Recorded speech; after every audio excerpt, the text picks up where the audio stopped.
बिस्मिल्लाहिर्रहमानिर्रहीम। मैं डॉक्टर एहसन सवाती हूँ। मैं अयूब टीचिंग हॉस्पिटल में एज न्यूरो फिजिशियन सर्व कर रहा हूँ और इंसाफ डॉक्टर फोरम पाकिस्तान का बानी मेंबर हूँ। बहुत शुक्रिया जी आप लोगों के आने का।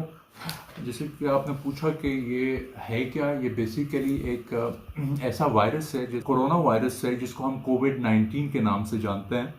ये बेसिकली सार्स जो कि सीवियर एक्यूट रिस्पिरेटरी सिंड्रोम 2003 में जिसकी जो ग्लोबल पेंडेमिक है या ग्लोबल आउटब्रेक है जो रिपोर्ट हुई थी, उस फैमिली से बिलोंग करता है। बेसिकली इसका कोरोना से मुराद क्राउन शेप, यानी इसकी शेप जो है वो क्राउन शेप होती है और प्लियोमॉर्फिक इसकी शेप्स होती हैं। इसके जो अहम चीज़ ये है कि ये इसका जैसे आप लोगों ने पूछा कि ट्रांसमिशन, रूट ऑफ ट्रांसमिशन या मुंतकिल होने के कौन कौन से तरीके हैं, तो अहम चीज़ ये है कि पहली चीज़ कि ये एयर बॉर्न डिजीज़ है। हम इसको कहते हैं कि अम्ल तनफ़ुस की बीमारी है।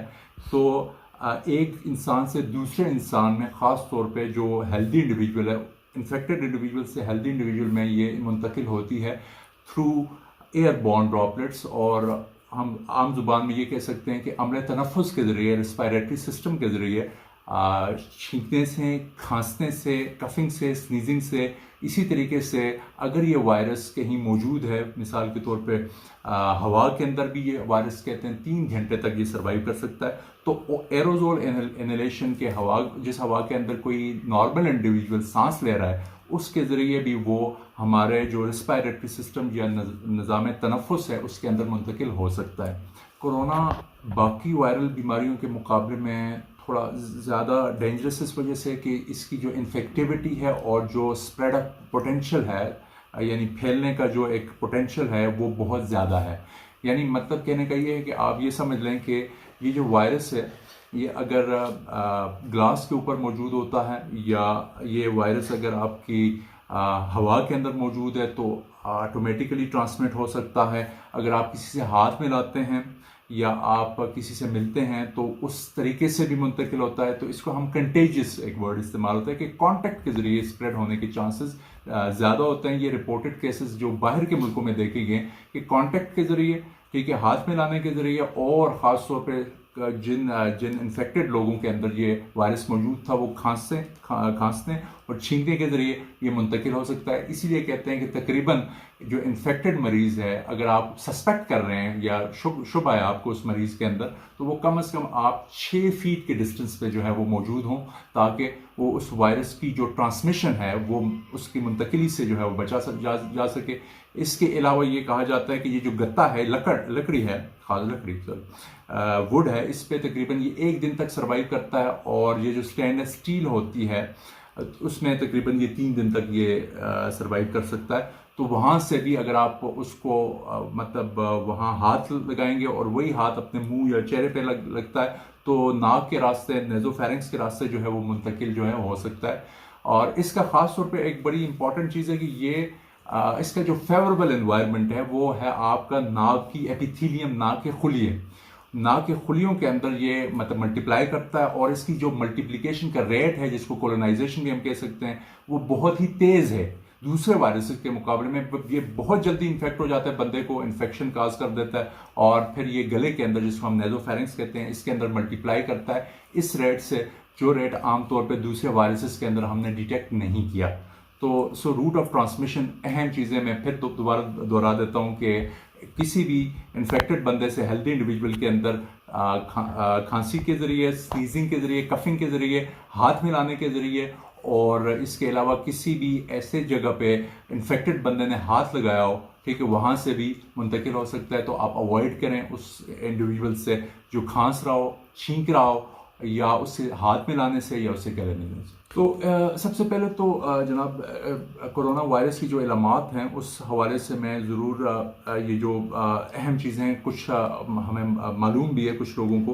तो सबसे पहले बुखार और खुश खांसी ज़्यादातर इसमें आ जाता है। बुखार, खुश खांसी और फ्लू लाइक सिम्टम्स इसमें आ जाते हैं। नाक का बहना, नाक का बंद होना, गले में शदीद दर्द होना और साथ बुखार का हो जाना। और जो इसकी बड़ी इलामत है, जिसको हम सीवियर कंडीशन कह सकते हैं, वो है सांस का बंद होना, डिफ़िकल्टी इन ब्रीदिंग। जब सांस की तकलीफ़ होती है, आपको सांस की दुश्वारी होती है, तो ये एक बड़ी इलामत हम समझते हैं, इसको कंसिडर करते हैं। जिसम में दर्द, शदीद दर्द का होना, पट्ठों में शदीद दर्द का होना, सर्दी ज़्यादा, शिवरिंग जिसको हम कह सकते हैं लगना। सो जो इलामात हैं ये ज़्यादा कॉमन है। इसको हम कहते हैं कि फ्लू लाइक इलनेस है। जैसे बाकी इन्फ्लुएंजा वायरस की तरह की इलामात हैं, इस वायरस की भी तकरीबन उन इलामात से रिजेंबल करने वाली इलामात है। अच्छा, कोरोना वायरस किन लोगों को ज़्यादा मुतासर करता है, कौन से लोग ज़्यादा प्रोन या ससेप्टेबल होते हैं, ज़्यादा बीमारी से मुतासर हो सकते हैं? जिनकी क़ुव्वत मुदाफ़ियत या इम्यून सिस्टम कमज़ोर होता है, और ख़ास तौर पे जो बच्चे हैं उनका इम्यून सिस्टम डेवलप नहीं होता सही तरीके से, और ज़्यादातर जो ओल्ड एज के लोग हैं यानी बुज़ुर्ग जो लोग हैं उनमें ज़्यादातर ये उनका इम्यून सिस्टम कमज़ोर होता है। तो वायरस के मुंतकिल होने और इन्फेक्ट होने और पेचीदगी, मतलब लेटर ऑन जो पेचीदगी या कॉम्प्लिकेशन होती हैं उनके चांसेस ज़्यादातर इन लोगों में ज़्यादा होते हैं। इसके अलावा वो लोग जो कि कुछ बीमारियां हैं, जैसे डायबिटीज़ है, शुगर की बीमारियां, हाइपरटेंशन, ब्लड प्रेशर की बीमारियां, दिल की बीमारियां, क्रॉनिक डिजीज़ हैं, और इसी तरीके से दमा की बीमारी, अस्थमा की बीमारी है। और जो लोग स्मोकिंग हैं, क्रॉनिक स्मोकर्स हैं, लंबे अरसे के लिए जो स्मोक कर रहे हैं, या जो फेफड़ों की बीमारियों में मुब्तला हैं, वो मोर ससेप्टेबल हैं, ज़्यादा प्रोन हैं, और उनमें ज़्यादा चांसेस हैं बीमारी के लगने के मुकाबला उन लोगों के जो कि नॉर्मल हैं उन लोगों के मुकाबले में। पेचीदगी ये है कि यही वायरस जो है जब आपके गला या नेज़ोफेरिंक्स के ज़रिए जब आपकी अम्ल तनफ़ुस या फेफड़ों के अंदर मुंतकिल होता है, तो फेफड़ों के अंदर ये निमोनिया काज करता है। सो निमोनिक कंसोलिडेशन, निमोनिया एक बड़ी पेचीदगी है, जिसकी वजह से आपके खून के अंदर ऑक्सीजन की मिकदार कम हो जाती है, और फिर आपको वेंटिलेटरी सपोर्ट की ज़रूरत पड़ती है। सो इसीलिए अक्सर आपने सुना होगा कि वेंटिलेटरी सपोर्ट किस लिए ज़रूरी है? इसलिए ज़रूरी है कि जब आपके जिस्म के अंदर जो है वो खून के अंदर ख़ास तौर पे जो है वो ऑक्सीजन की मिकदार कम हो जाए, कार्बन डाइऑक्साइड की मिकदार ज़्यादा हो जाए, जो मुख्तलिफ तरीक़ों से हम डिटेक्ट करते हैं, तो उसमें हम ICU या वेंटिलेटरी सपोर्ट की ज़रूरत, यानी आर्टिफिशियल ब्रीदिंग, मसनूई सांस के ज़रिए हम जो है उस मरीज़ को ऑक्सीजन प्रोवाइड करते हैं। एक तो वो, दूसरा ये चूँकि एक तो ये कॉमन, दूसरी हमारे पास रीनल फेलियर, ये गुर्दों को जो है वो फेल करने, रीनल फेलियर का बायस बनता है। सेप्टिक शॉक इससे हो सकता है, यानी आपके जिस्म के अंदर जो है वो मौजूद निज़ाम, खून की गर्दिश का निज़ाम बुरी तरह मुतासर हो सकता है। खून की छोटी रगों के बंद होना है, जिसको हम थ्रोम्बोसिस अपनी ज़ुबान में कहते हैं, उसके चांसेस इसमें ज़्यादा होते हैं। सो कॉमन जो कॉम्प्लिकेशंस हैं हमारे पास निमोनिया है, इसके अलावा हमारे पास रीनल फेलियर है, इसी तरीके से कार्डियक इंसल्ट काज कर सकता है, दिल को भी मुतासर कर सकता है, और साथ साथ ये सेप्टिक शॉक, यानी हमारे जिस्म के अंदर जो है वो एक शॉक लाइक कंडीशन डेवलप कर सकता है, और साथ साथ ये कुछ हद तक जो है वो छोटी रगों के अंदर, माइक्रो वेसल्स के अंदर जो है वो क्लॉटिंग या थ्रोम्बस काज कर सकता है। सो ये अहम चीज़ है जिसकी वजह से मरीज़ को जो है वो ये इसकी लीगलिटी ज़्यादा है, ये लीगल ज़्यादा है, ये ज़्यादा ख़तरनाक या मौलिक साबित हो सकता है। जी, इस हवाले से जैसे आपने पूछा कि ये वायरस जो है वो सर्दियों का वायरस ये कंसिडर होता है, लेकिन अभी तक जो रिसर्च है, कुछ रिसर्चर्स ये कहते हैं कि 38 डिग्री सेल्सियस यानी टेम्परेचर पे ये वायरस इनएक्टिव हो जाता है। इसकी जो मतलब वो है एक्टिविटी है, ये कंट्रोल हो जाती है। और अगर ह्यूमिडिटी, हवा के अंदर जो रतूबत या नमी है, उसकी मिकदार अगर 95-95% से ज़्यादा हो, ज़्यादातर हम बरसात के मौसम में देखते हैं, तो इस वायरस की जो एक्टिविटी है ये कम हो जाती है, कंट्रोल हो सकती है। लेकिन अभी तक ये भी प्रोसेस जो है, रिसर्च अभी जारी है इस हवाले से। अभी हम कंफर्म इस हवाले से कुछ नहीं कह सकते कि ये वाकई हीट, हरारत यानी टेम्परेचर ज़्यादा होने की वजह से गर्मियों में ये इसको कंट्रोल किया जा सकता है या नहीं, ये अंडर ट्रायल है। देखें, एक बड़ा कॉन्सेप्ट फेस मास्क के इस्तेमाल के हवाले से ये अजीब सा बना हुआ है कि हर इंसान को फेस मास्क की ज़रूरत है। ऐसा नहीं है। हर बंदा जो इंसान हेल्दी इंसान, सेहतमंद इंसान जो घर में मौजूद है या किसी पब्लिक या सोशल गैदरिंग में नहीं जा रहा, वो इस्तेमाल कर सकता है। लेकिन जो इंसान घर में मौजूद है जो इंसान अपनी नॉर्मल डेली एक्टिविटीज़ कर रहा है, ठीक है, उसको फेस मास्क की ज़रूरत नहीं है। हाँ, फेस मास्क आप इस्तेमाल कर सकते हैं। हमारे पास मुख्तलिफ तरह के हमारे पास फेस मास्क अवेलेबल हैं, जिसमें हमारे पास सर्जिकल मास्क हैं, इस तरह N95 तरह कैटेगरी का मास्क है, जो कि हेल्थ केयर प्रोवाइडर्स या जो लोग कन्फर्म्ड केसेस हैं कोरोना कोविड-19 के, उनमें इस्तेमाल किया जा सकता है। और प्रॉपर WHO प्रोटोकॉल गाइडलाइंस ये कहती हैं कि प्रॉपर हमारे पास इक्विपमेंट होना चाहिए, प्रॉपर ड्रेस होना चाहिए, जिसमें गाउन्स हैं, जिसमें आपके पास वो है ग्लव्स हैं, और पूरा एक N95 मास्क है। तो प्रॉपर जो है वो प्रोटेक्टिव जो कवरिंग है वो ज़रूरी है इस हवाले से। बिल्कुल, चूँकि इस बीमारी की कोई वैक्सीन अभी तक या इलाज अभी तक जो है वो दरियाफ़्त नहीं हो सका, लेकिन चूँकि मरीज़ को क्यों हॉस्पिटल ले जाना पड़ेगा, कि अगर जिस मरीज़ में पहले तो ये मैं क्लियर कर दूं कि किन मरीज़ों को हॉस्पिटलाइज करने की ज़रूरत है और किन को नहीं है। वो लोग जिनका कांटेक्ट, जिनका राब्ता उन लोगों से पड़ा है जो फॉरेन ट्रैवल जिन्होंने किया है, जैसे बहुत से लोग बाहर के मुल्कों से आए हैं, उनके साथ उनका कांटेक्ट हुआ है फॉरेन ट्रैवल के लोगों के साथ, और उनके अंदर फ्लू लाइक जो इलामात मैंने बताई हैं वो ज़ाहिर हो रही हैं, ठीक है, उन्हें हॉस्पिटलाइज करने की ज़रूरत है, पहली बात। दूसरी बात, वो लोग जिनका इम्यून सिस्टम ऑलरेडी कॉम्प्रोमाइज्ड है, ये कमज़ोर है, और उनमें ये इलामात ज़ाहिर हो रही हैं शिद्दत के साथ, उन लोगों को ऑब्वियसली हॉस्पिटलाइज करने की ज़रूरत है। दो बातें। तीसरी बात, जैसे आपने कहा कि हॉस्पिटलाइज करने की ज़रूरत ही क्या है जब हमारे पास इलाज या वैक्सीन ज़रूरत की फैसिलिटी दस्तियाब नहीं है पूरी दुनिया में इवन। तो अहम चीज़ ये है कि जितनी भी वायरल बीमारियां हैं, तो मैक्सिमम वायरल बीमारियों को जो इलाज है उसको हम कंजर्वेटिव मैनेजमेंट कहते हैं, इलामती इलाज है। मिसाल के तौर पर अगर आपको बुखार है तो बुखार को कंट्रोल करने के लिए आपको मुख्तलिफ बुखार के दवाई लग सकती है, इंजेक्टेबल्स या इन्फ्यूजन ड्रिप्स वगैरह लगाई जा सकती हैं।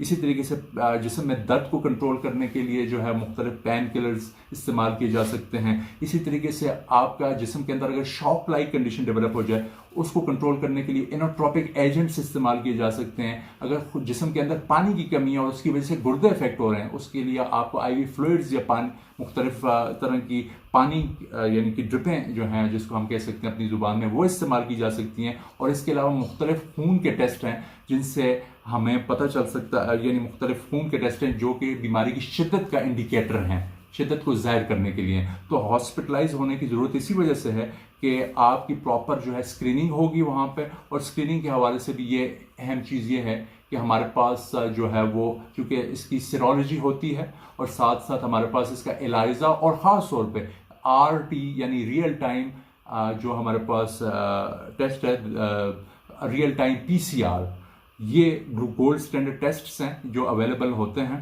पाकिस्तान में ज़्यादातर NIH इस्लामाबाद में ज़्यादातर हम ये जो टेस्ट हैं इनको इनकी रिज़ल्ट्स के लिए टेस्ट और इनके रिज़ल्ट्स के लिए हम भेजते हैं।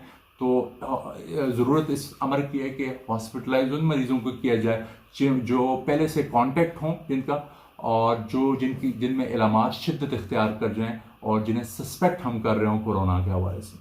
हमारे जिस्म का जो मुदाफ़ती निज़ाम है, ख़ास तौर पे खून के वाइट ब्लड सेल WBCs हैं, कॉम्प्लीमेंट सिस्टम है हमारे जिस्म के अंदर, इसी तरीके से हमारे प्लाज्मा सेल्स हैं, और इसी तरीके से जो तिली है, स्प्लीन जिसको कहते हैं, और बोन मैरो, हड्डियों का गूदा, और लिम्फेटिक सिस्टम, ये बेसिकली हमारे जिस्म का हथियार हैं, फौजी हैं, जो कि जितने भी हमारे फॉरेन पार्टिकल जिस्म के अंदर जाते हैं वो उनके खिलाफ लड़ते हैं, फाइट करते हैं और जिस्म को मुख्तलिफ बीमारी से बचाते हैं। जैसा कि हर जो नज़ला ज़ुकाम का या बुखार का जो मरीज़ है वो कोरोना नहीं होता, लिहाजा ये पब्लिक के जहन में ये ज़रूर ये बात होनी चाहिए कि जो आम तौर पे हमें नज़ला ज़ुकाम होता है वो कोरोना वायरस नहीं होता। अलबत्ता मैंने जैसे पहले बताया कि अगर किसी भी ऐसा मतलब इंडिविजुअल जिसकी इलामात कंट्रोल ना हो रही हों, नज़ला ज़ुकाम की, बुखार की, गले में शदीद दर्द की, सांस लेने में तकलीफ़ की, या इसके अलावा खुदा न खासा निमोनिक कंसोलिडेशन की, जिसको हम निमोनिया कहते हैं, उन मरीज़ों में हॉस्पिटलाइज होना और उनको टेस्ट करने की ज़रूरत है। अभी बहुत सी ऐसी अभी तक अंडर ट्रायल दवाइयां हैं जो कि कहा जाता है कि अंडर ट्रायल्स हैं जिनमें मलेरिया और जोड़ों के दर्द के लिए जो कुछ दवाइयाँ इस्तेमाल होती हैं उनको अभी तक ट्रायल बेसिस पे इस्तेमाल किया गया है कोरोना के इलाज के लिए। वैक्सीन अभी तक अवेलेबल नहीं है कोरोना की हिफाजत के लिए या प्रिवेंशन के लिए। इसके अलावा जो हमारे पास मुख्तलिफ ऐसी दवाइयाँ भी हैं जो HIV वायरस को कंट्रोल करने के लिए इस्तेमाल होती हैं, वो भी ट्रायल या इन्वेस्टिगेशनल ड्रग्स के तौर पे जो है वो इस्तेमाल हुई हैं, लेकिन अभी तक FDA जो हमारा FDA अप्रूवल उनको नहीं मिली। FDA ने कोई ऐसी दवाई अप्रूव नहीं की जो कि कोरोना के इलाज के लिए इस्तेमाल हो सके। उम्मीद रखी जा सकती है कि मलेरिया के लिए जो रेसोचिन है जो आमतौर पे बाज़ार में मिलती है, या हाइड्रोक्सीक्लोरोक्विन है, या दूसरी कुछ दवाइयां हैं जो कि HIV जो है वो anti-HIV दवाइयां हैं, उनसे इस वायरस को कंट्रोल किया जा सके या इसकी तदारक किया जा सके। बहुत अच्छा क्वेश्चन है। यही आजकल ज़्यादातर लोगों के जहन में है कि कोरोना वायरस से बचने के लिए जो एहतियाती तदाबीर क्या होनी चाहिए। सबसे पहले तो आप अपने हाथों को 20 सेकंड तक जो है वो साबुन से धोएं और रेगुलर बेसिस पे धोएं, ठीक है। और दूसरी जो बात है, स्टे एट होम, घर में रहें। जितना आप घर में रहेंगे, ठीक है, कोरोना वायरस के कांटेक्ट होने के या खुदा न खास्ता कोरोना वायरस लगने के चांसेस बहुत कम होते हैं। इसी तरीके से एक वर्ड इस्तेमाल होता है सेल्फ क्वारंटाइन। अपने आप को आइसोलेट करें। अगर आपको सस्पेक्ट आप हेल्दी इंडिविजुअल ही हैं लेकिन या सस्पेक्टेड हैं तो अपने आप को सेल्फ क्वारंटाइन आइसोलेट करना बहुत ज़रूरी है। और मैं ये ज़रूर कहूँगा कि सोशल गैदरिंग्स जितनी भी हैं, हैंडशेक है, हग्स हैं, यानी गले मिलना है, इसको अवॉइड करना बहुत ज़रूरी है। इसी तरीके से पानी का ज़्यादा से ज़्यादा इस्तेमाल, फ्लूइड इंटेक ज़्यादा से ज़्यादा होनी चाहिए। फेस मास्क या N95 मास्क या कपड़े से जो बने हुए मास्क होते हैं, ये आप उस सूरत में इस्तेमाल करें जब आप ज़रूरी काम के लिए जब घर से बाहर निकलें। उसमें आप फेस मास्क, सर्जिकल मास्क होते हैं, या N95 हेल्थ केयर प्रोवाइडर्स के लिए, या जिन लोगों में ऑलरेडी ये बीमारी ऑलरेडी कंफर्म हो चुकी है, उनमें ग्लव्स, हेल्थ केयर प्रोवाइडर्स के लिए ख़ासतौर पे गाउन्स, ग्लव्स हैं, हैंड कवर्स हैं, ये इस्तेमाल होना ज़रूरी हैं। और ये याद रखें कि इसका जो मोर्टेलिटी रेट है, ये शरह वात है, ये सिर्फ 2% है। 98% मरीज़ स्पॉन्टेनियस रेजोल्यूशन या रिकवरी से ठीक हो जाते हैं। तो पब्लिक के जहन में जो खौफ व हरास फैला हुआ है, उस हवाले से मैं क्लियर कर दूं कि 98% मरीज़ अगर खुदा न खास्ता उनको ये इन्फेक्शन डेवलप हो जाता है तो वो मरीज़, अगर उनकी कुव्वत मुदाफ़ियत बहुत अच्छी है तो 98% केसेस में ये इसकी रिकवरी है। इसका सक्सेस रेट हम कह सकते हैं 98% है। मोर्टेलिटी 2% है। लिहाजा आप पैनिक ना हो, अफरा तफरी ना फैलाएं। और मैं ये रिक्वेस्ट करूंगा सोशल मीडिया के हमारे दोस्तों से भी, और ख़ासतौर पे बाकी इलेक्ट्रॉनिक और प्रिंट मीडिया के दोस्तों से भी, कि जो फेक न्यूज़ हैं और प्रोपेगेंडाज हैं इस हवाले से लोगों में जिसकी वजह से खौफ व हिरास फैलता है, उससे बराए मेहरबानी जो है वो अवॉइड करें, गुरेज करें। ठीक है।